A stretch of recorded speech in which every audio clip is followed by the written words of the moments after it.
రోజు కూడా నేను చూస్తాను తల్లికి వందనం మీద కూడా వాళ్ళు నిర్ణయించి ఈ రోజు కూడా విష ప్రచారం చేస్తూ ఉన్నారు. ఏదైతే మీ అబద్దాలు అసత్యాలు చూస్తూ ఉన్నాం గత 30 రోజులుగా, వీళ్ళ తల్లికి వందనం మీద కూడా వాళ్ళు చెప్తూ ఉన్నారు.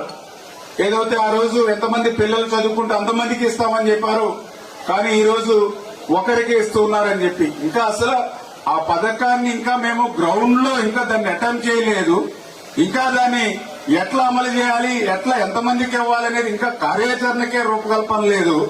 అప్పుడే వీళ్ళు ఏదో సెక్రటరియట్ లోనూ ఏదైతే ముఖ్యమంత్రి గారు లేదా లోకేష్ బాబు గారు పవన్ కళ్యాణ్ గారు మనసులో ఏముందో తొంగి చూసినట్లుగా వీళ్ళప్పుడే పేపర్లన్నీ కూడా అసత్యాల అబద్దాలతో నింపేస్తూ ఉన్నారు వాళ్ళ కరపత్రికలో. మరి ఆ తల్లికి వందనం కూడా గతంలో ఇచ్చినటువంటి మాట ప్రకారం మరి ఏదైతే ఎంతమంది పిల్లలుంటే అందరికీ కూడా ఆ యొక్క తల్లికి వందనం అందజేస్తాం.